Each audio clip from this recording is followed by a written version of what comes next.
기다릴게요. 자, 그럼 이제 시작합니다.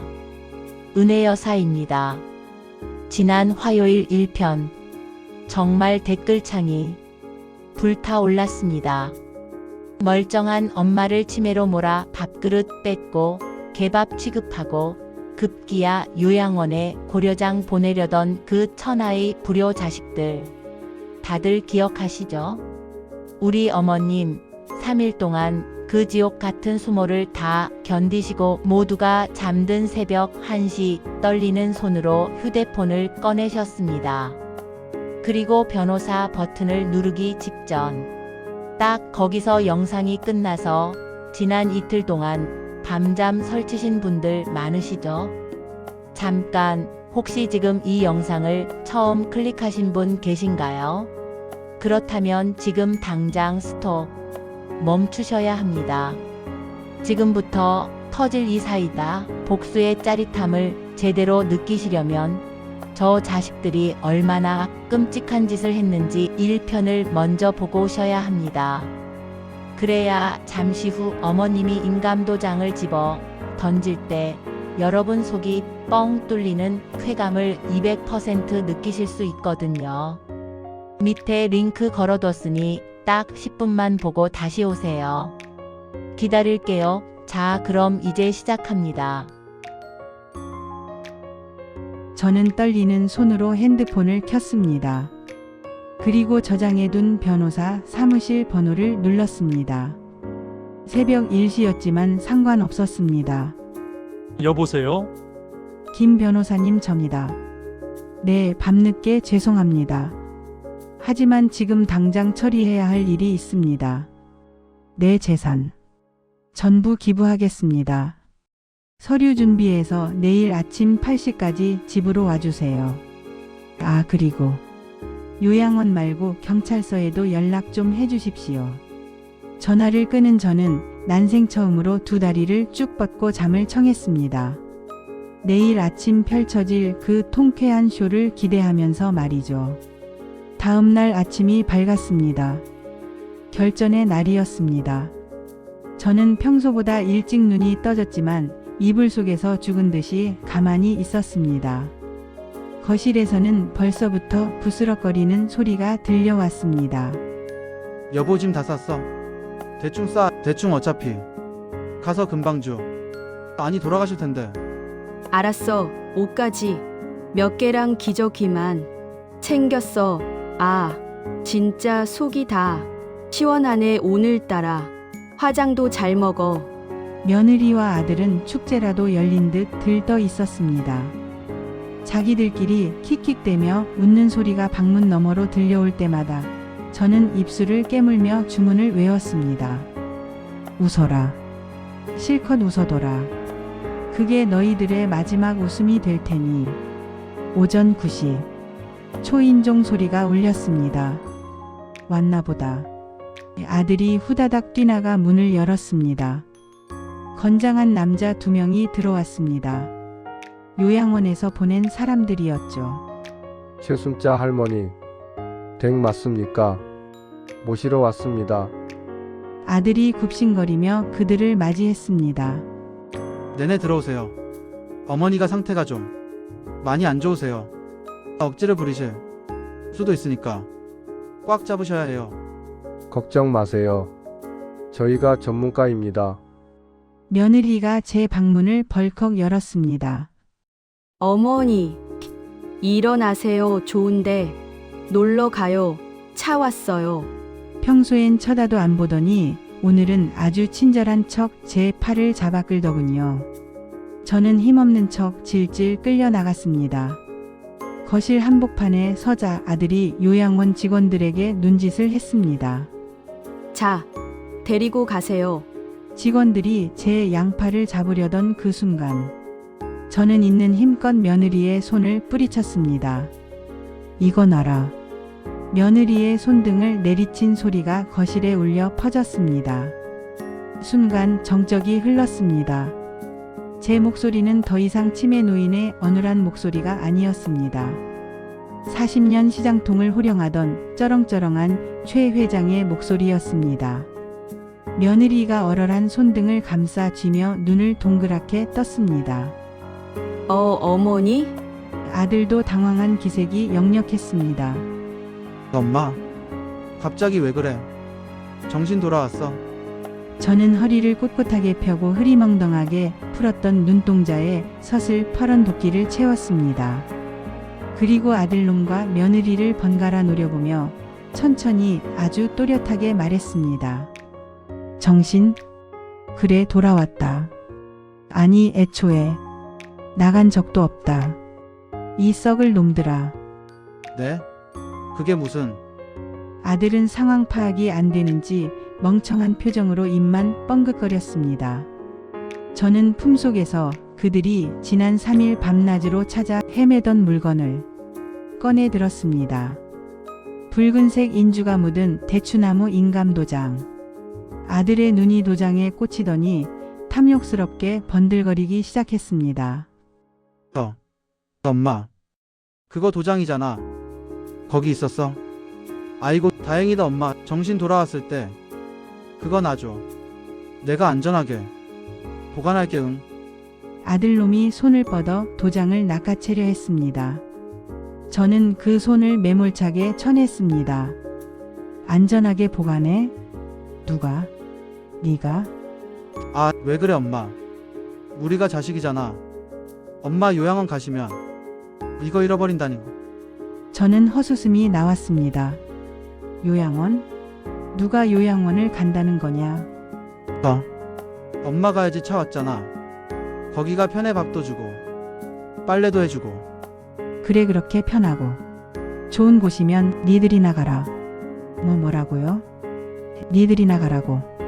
요양원. 제 호통에 요양원 직원들도 멈칫하며 뒤로 물러섰습니다. 저는 손에 쥐고 있던 인감도장을 바닥에 패대기 쳤습니다. 탁, 투두두. 도장이 대굴대굴 굴러 며느리 발 앞에 멈췄습니다. 가져가라. 아들이 허겁지겁 도장을 집어들었습니다. 진짜 주는 거야?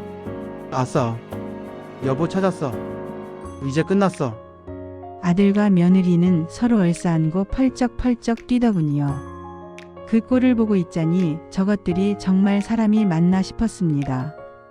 저는 차가운 미소를 지으며 말했습니다. 그래, 가져라. 근데 어쩌냐? 그건 이제 아무짝에도 쓸모없는 나무토막인데. 아들의 웃음이 뚝 멈췄습니다. 무슨 소리야? 내가 오늘 새벽에 변호사 만났다. 변호사? 그래. 김 변호사 불러서 내전 재산 30억. 건물 예금 주식 싹 다. 사회복지재단에 기부하기로 공증 마쳤다. 이미 서류 넘겼고 인감도 새로 파서 등록했다. 네 놈 손에 든 그 도장은 이제 폐기 처분된 쓰레기다. 아들의 얼굴이 순식간에 사색이 되었습니다. 손을 벌벌 떨며 도장을 떨어뜨리더군요. 거짓말. 엄마가 그런 걸 언제 했어? 치매라며. 치매 환자가 한 계약은 무효야. 치매? 내가 치매인 척 연기한 거다. 병원 진단서. 그것도 다시 떼놨다. 지극히 정상. 내가 3일 동안 니들 하는 꼬라지 지켜보느라 얼마나 역겨웠는지 아냐. 개밥 같은 찬밥 덩어리를 던져줘. 오줌 싼 바지를 입혀놔. 내 집에서 냄새가 난다고? 저는 한 걸음씩 그들에게 다가갔습니다. 아들과 며느리는 뒷걸음질을 쳤습니다. 내가 너를 어떻게 키웠는데. 생선 내장 만진 손으로 피고름 짜내가며 번 돈으로 너를 의사 만들고 사람 만들었어. 근데 니들이 나한테 이럴 수가 있어? 짐승도 제 어미는 알아본다더라. 니들은 짐승만도 못한 것들이야. 제 고함에 며느리가 털썩 주저앉았습니다. 어머니 잘못했어요. 저희가 잠시 눈이 멀었나 봐요. 용서해 주세요. 아들도 무릎을 꿇고 싹싹 빌기 시작했습니다. 엄마, 내가 잘못했어. 다시는 안 그럴게. 기부라니 말도 안 돼. 핏줄이잖아. 하나뿐인 아들이잖아. 핏줄. 저는 아들의 어깨를 발로 걷어찼습니다. 내 피 빨아먹는 거머리가 무슨 핏줄이야. 니들은 이미 내 자식 자격 박탈이다. 오늘부로 호적에서 파버리고 싶은 심정이다만 법이 지랄 같아서 그건 안 된다더구나. 대신 저는 현관을 가리켰습니다. 나가. 너 엄마. 내 집에서 당장 나가라고. 입고 있는 옷, 타고 온 차, 니들 명의로 된 아파트 전세금 그거 다 내. 돈으로 해준 거지. 싹 다 내놔. 변호사 통해서 전부 회수 소송 들어갈 거다. 증여 취소 소송. 불효 자식한테는 줬던 돈도 뺏을 수 있다는 판례 내가 다 찾아봤다 엄마. 그럼 우린 어떡하라고. 갈 데도 없는데. 이 갈 데가 왜 없어? 저기 앰뷸런스 와 있잖아. 아저씨들 빈 차로 가기 섭섭하실 텐데 저기 있는 저 불효자 놈들이나 좀 태워가쇼. 정신머리가 썩어 빠져서 개조가 필요한 놈들이니 아주 싼 방에 처박아두고 정신교육 좀 시켜주시오. 요양원 직원들이 킥킥대며 웃음을 참더군요. 저는 현관문을 활짝 열었습니다. 안 나가? 새 셀 때까지 안 나가면 주거침 입으로 경찰 부른다. 하나. 엄마. 제발. 둘. 제가 핸드폰을 들어 112를 누르려는 신용을 하자 그제야 두 연놈이 허둥지둥 신발을 구겨 신고 도망치듯 나갔습니다. 엄마. 나중에 다시 올게. 진정하고 있어. 어머니, 저희가 잘못했어요. 엘리베이터 문이 닫히는 순간까지 그들은 비굴하게 애원했습니다. 문이 닫히고 숫자가 내려가는 걸 확인한 후 저는 현관문을 쾅 닫았습니다. 그리고 걸쇠를 걸고 도어락 이중 잠금까지 눌렀습니다. 거실 벽에 기대어 주저앉았습니다. 통쾌했습니다. 10년 묵은 체증이 내려가는 것 같았습니다. 하지만 동시에 가슴 한구석이 뻥 뚫린 듯 시려왔습니다. 텅 빈 거실에 혼자 남은 제 모습이 승리자가 아니라 패잔병 같아서 저는 그 자리에 앉아 한참을 소리 내어 울었습니다. 슬퍼서가 아니라 제 인생이 너무 가여워서 말입니다. 그렇게 한바탕 울고 나니 정신이 맑아지더군요. 저는 자리에서 벌떡 일어났습니다. 그래, 최순자. 안 죽었다. 자식 농사는 망쳤어도 내 인생은 아직 안 끝났다. 이제부터는 오직 나를 위해서만 살 것이다. 저는 냉장고에서 시원한 물 한 잔을 꺼내 마셨습니다. 그리고 거실 창문을 활짝 열었습니다. 들어오는 아침 햇살이 그 어느 때보다 눈부시게 느껴졌습니다. 그날 이후 제 삶은 180도 바뀌었습니다. 쫓겨난 아들 내외는 한동안 집요하게 매달렸습니다. 매일 찾아와 문을 두드리고 친척들을 동원해 전화를 해댔죠. 엄마가 노망이 나서 우리를 쫓아냈다고 동네방네 소문을 내고 다니더군요. 하지만 저는 꿈쩍도 안 했습니다. 오히려 보란 듯이 법적 조치를 취했습니다. 아들 명의로 해줬던 강남 아파트 전세 보증금. 그거 제 통장에서 나간 돈이라는 거 증빙해서 대여금 반환 소송 걸었습니다. 증여가 아니라 빌려준 돈이었다고 주장했죠. 자식된 도리를 다하지 못했으니 법적으로도 괘씸죄가 적용됐는지 결국 그 돈 대부분 회수했습니다. 살던 집에서 쫓겨난 아들 내외는 지금 어떻게 사냐고요?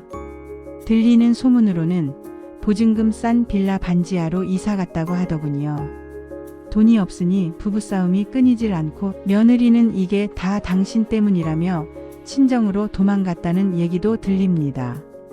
손주 녀석도 학원 다 끊고 알바 뛴다고 하네요. 가슴이 아프냐고요? 아니요.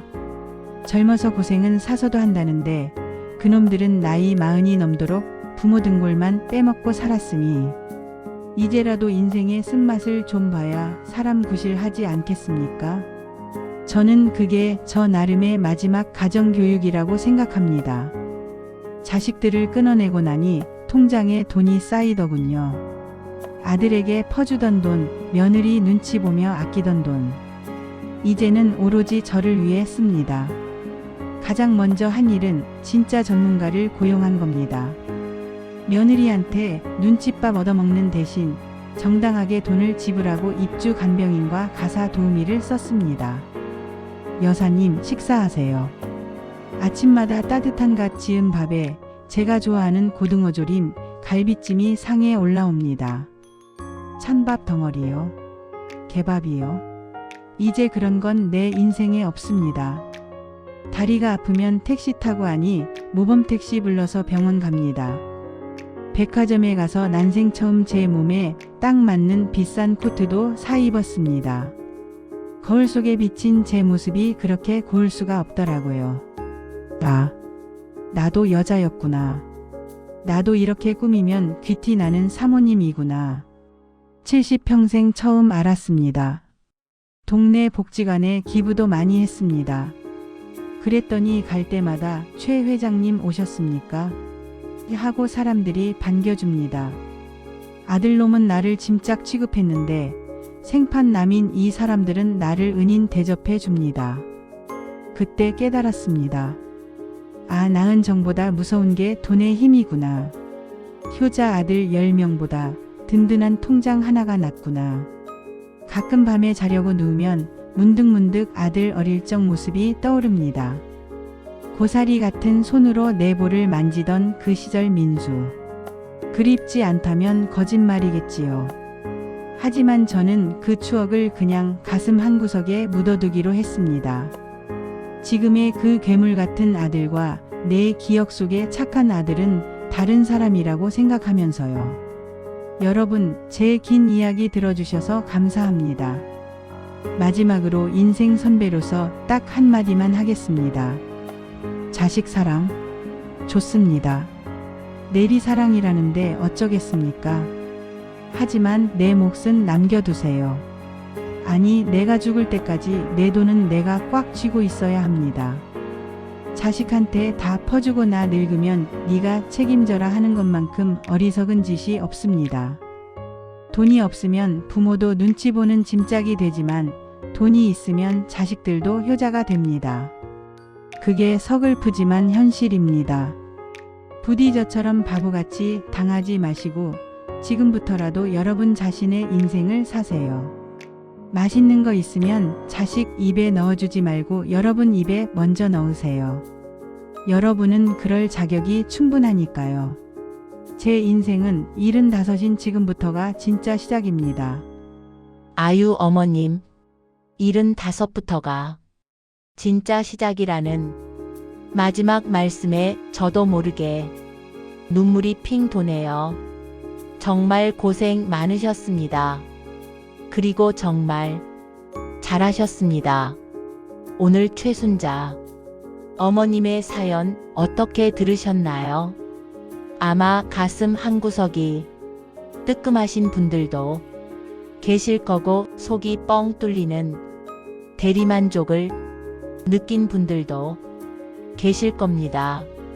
우리는 흔히 열 손가락 깨물어 안 아픈 손가락 없다고 하지만 그 손가락이 썩어 들어가서 내 몸 전체를 병들게 한다면 과감하게 도려내는 결단도 필요합니다. 그게 나도 살고 어쩌면 자식도 사람답게 살게 만드는 유일한 길일지도 모릅니다.